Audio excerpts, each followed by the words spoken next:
Queridos amigos, companheiros de jornada da Associação Espírita Paz e Luz, mais uma vez estamos aqui para dividir com todos os que nos assistem reflexões sobre a luz do Evangelho de Jesus, esperando que todos possam compreender e refletir também sobre o tema de hoje.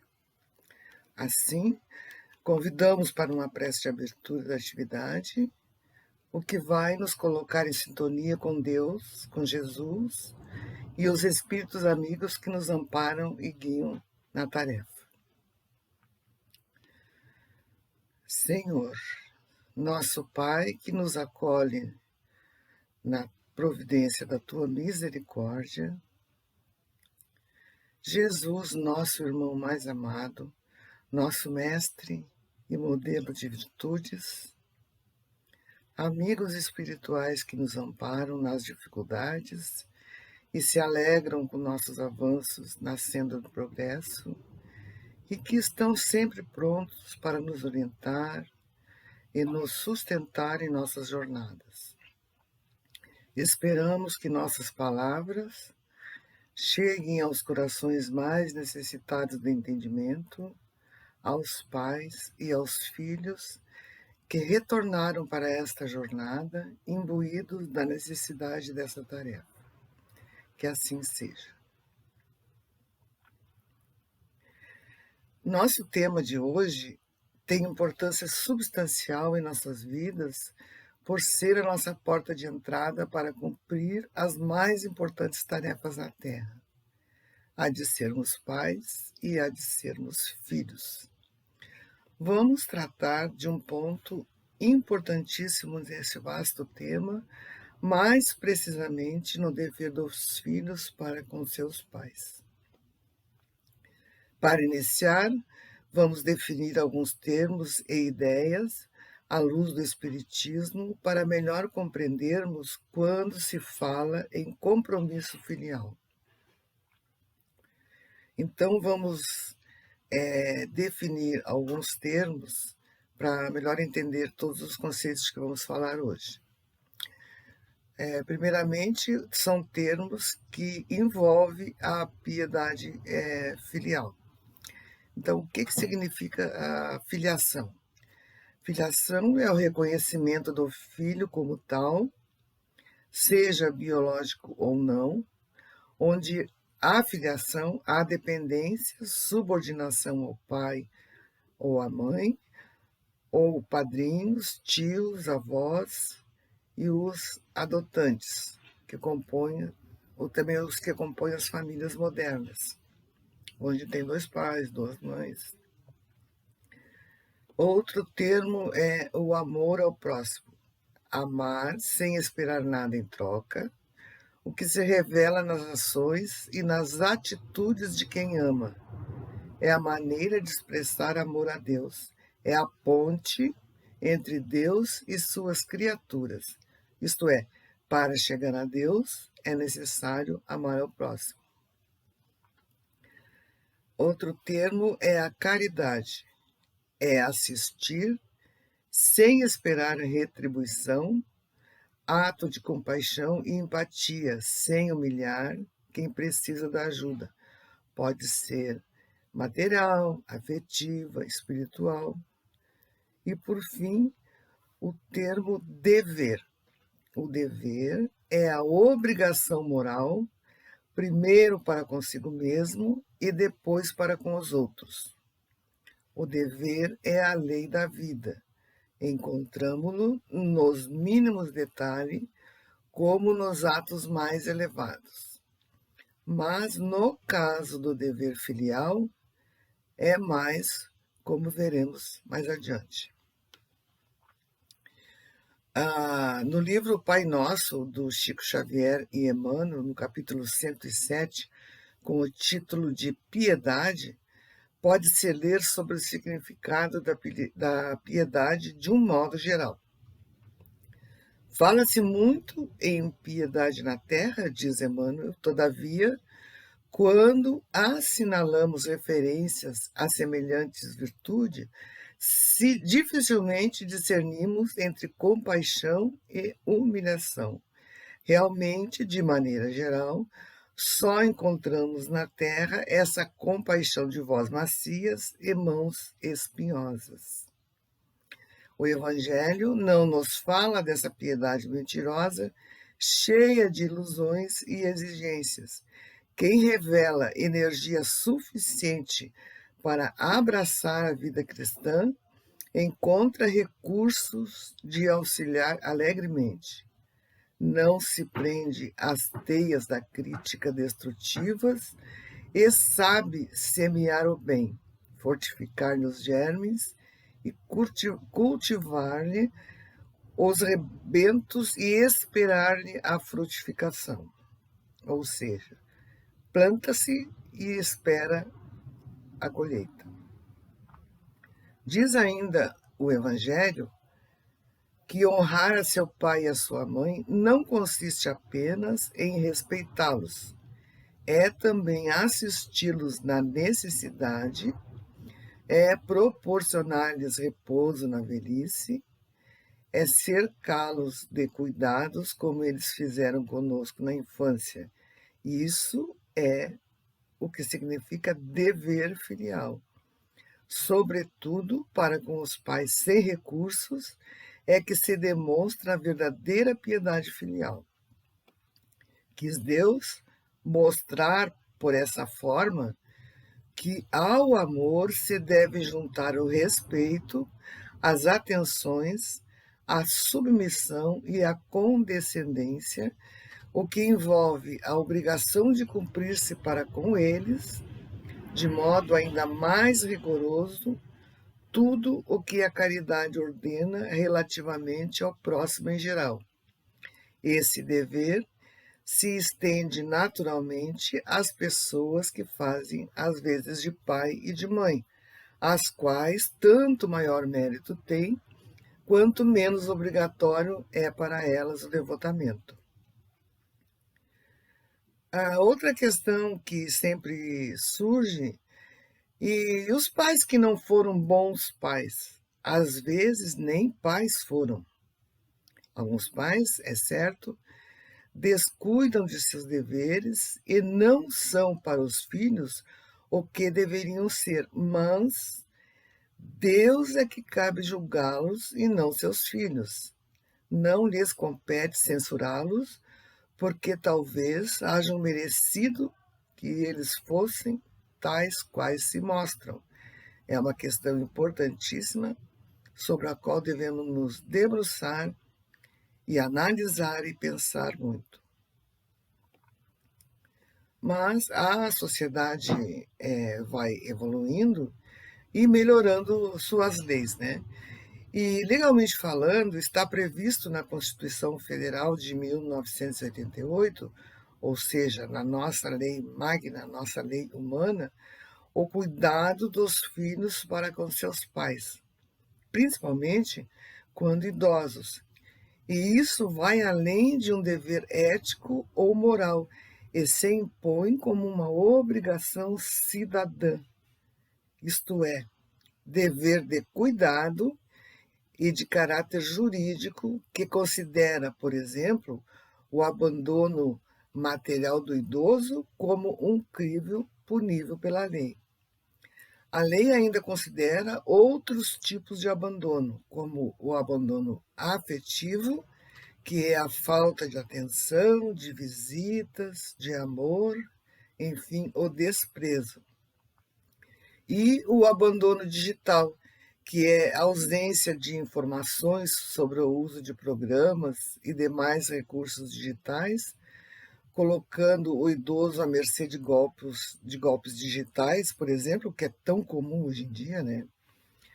A lei que ampara o idoso é o Estatuto do Idoso, Lei 10.741, de 2003, e que tem o objetivo de garantir os direitos da pessoa idosa, e quem tem que exercer este amparo é a família e, na sua falta, o Estado. Vejam que a lei não coloca nenhuma observação sobre merecimento ou não desse amparo aos pais, se ajustando à lei moral da caridade cristã. Se a relação com os genitores não foi afetivamente bem construída, cuidar dos pais pode gerar sentimentos conflitantes. Apesar da intensidade que isso pode representar, é um momento para rever laços e despertar compaixão quando os pais chegam a um estágio de dependência. É uma oportunidade, inclusive, de exercer a solidariedade intergeracional. É importante se apropriar disso como um espaço de aprendizado, de partilha e de vivências transformadoras. Quem assumir essa responsabilidade precisa sentir que é uma oportunidade de exercer a compaixão filial, independente de como os pais exerceram a sua função, e não uma condição imposta. No mínimo, o filho deve ser grato pela oportunidade que teve de reencarnar. O Evangelho nos ensina que a tarefa não é tão difícil quanto possa parecer a alguns filhos. Não exige o saber do mundo. Podem desempenhá-la, assim o ignorante como o sábio. E o Espiritismo lhe facilita o desempenho, dando a conhecer a causa das imperfeições da alma humana, tornando essa tarefa mais fácil de desempenhar. Devem, pois, os filhos tomar como regra de conduta para com seus pais todos os preceitos de Jesus em relação ao próximo e ter presente que todo procedimento censurável referente aos estranhos ainda mais censurável se torna quando se trata dos pais, e que talvez não honrar ao pai e à mãe possa ser considerado um crime também moral, porque aqui a falta de caridade se junta à ingratidão. A ingratidão, meus amigos, merece até um comentário à parte, principalmente na relação de pais e filhos. A ingratidão é um dos frutos mais diretos do egoísmo. Revolta sempre os corações honestos, mas a ingratidão dos filhos para com os pais apresenta um caráter ainda mais odioso, mais perverso. Além disso, a ingratidão, segundo Kardec, no Livro dos Espíritos, na questão 937, é uma prova para a nossa perseverança na prática do bem. Este esforço será sempre levado em conta, e os que nos forem ingratos serão tanto mais punidos quanto maior lhes tenha sido a ingratidão.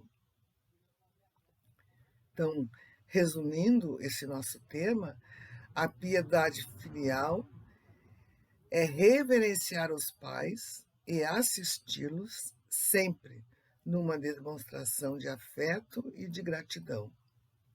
Fogem à piedade filial aqueles filhos que apenas os ajudam na alimentação, não se apercebendo das demais necessidades, aqueles que ajudam de má vontade, com exigências de mudanças de hábitos a que eles não estão preparados, aqueles que os ajudam dando-lhes o mínimo sem nada se privar em benefício deles, aqueles que os colocam nos piores cômodos da casa, cobrando-lhes muitas vezes serviços domésticos, quando não usurpando o rendimento monetário dessas pessoas que já não podem fazer bem. Aqueles que, sem motivo justo para não se darem ao trabalho, os colocam em asilos, casas de repouso, privando-os da convivência familiar. Ou os que, não tendo maneira de cuidar deles, os colocam nesses lugares, acomodando-se e os visitam muito de vez em quando ou nunca, sem nenhuma demonstração de afeto e de atenção.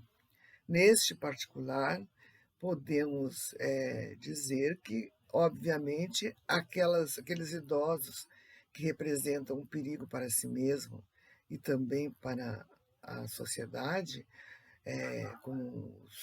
com demências, muitas vezes são muito agressivos ou fogem de casa, e esses idosos que precisam de uma maior vigilância, é válido se colocar ou no asilo, ou quando a pessoa tem uma doença grave que precisa de tratamento médico, também é necessário uma atenção maior, né? Mas não precisa abandonar a criatura lá no asilo, ou no hospital, ou na clínica, sem nunca mais aparecer, né? É aí que está a dificuldade. Fogem também da piedade filial aqueles que não os visitam em seus lares, no caso dos idosos que moram sozinhos, frequentemente ou pouco telefonam, pouco conversam com eles, não lhe fazem perguntas a respeito do seu viver, enfim, são as pequenas atenções que lhe mostrem o interesse filial. E os pais que abandonam seus filhos e que não são bons pais? Bom, como já citamos acima, esses pais serão julgados por Deus porque não cumpriram a sua tarefa. Não somos nós os responsáveis por mais ninguém além de nós mesmos. Nós cumprimos a nossa e cada um deve cuidar da sua tarefa. Também devem ser honrados esses pais, por no mínimo, terem dado a oportunidade de um novo corpo a um espírito, de uma nova existência, de inúmeras experiências, de novos aprendizados, de transformações internas, de prosseguimento evolutivo. Sem os pais, a reencarnação não seria possível. Só por isso já se fazem credores de honra, de consideração, de respeito e compreensão aos motivos do abandono ou dos maus tratos. A eles, todos os atos indicados pela caridade e pelo amor ao próximo, tais como pagar o mal com o bem, ser indulgente para com as imperfeições alheias, não maldizer do próximo, esquecer e perdoar as ofensas e amar até mesmo os inimigos. Essa obrigação se faz ainda maior em relação aos pais. Emmanuel, em Rumo Certo, vem nos ajudar a fechar essa reflexão. De certo que os filhos nem sempre se harmonizam com os pais nos ideais que abraçam, como também nem sempre os pais se harmonizam com os filhos nos propósitos a que se afeiçoam, de vez que no campo da alma, cada espírito é um mundo por si só. No entanto, é tão significativa a função dos progenitores nas lides terrenas que a voz do mundo maior, ouvida por Moisés, no lançamento das leis divinas, incluiu entre os itens mais importantes para a felicidade do homem na terra a legenda inesquecível: honrarás pai e mãe. Assim, convidamos a todos para uma pequena prece de encerramento e de agradecimento a Deus, a Jesus e aos espíritos amigos que estão conosco em todas as nossas tarefas, nos guiando, nos orientando e nos acolhendo nos momentos mais difíceis. Rogamos a Deus pela saúde e pela paz no nosso planeta, que as pessoas que ora desencarnam possam desencarnar tranquilamente, sem maiores perturbações, e que as pessoas que aqui permanecem se consolem com o Evangelho de Jesus e que tenham consciência da importância dos recursos de saúde pública colocados ao nosso dispor. A vacina nos ajudará a enfrentar melhor esse mundo de prova e de expiação. Assim, agradecidos que somos, pedimos licença para encerrar o nosso trabalho de hoje, agradecendo sempre. Que assim seja.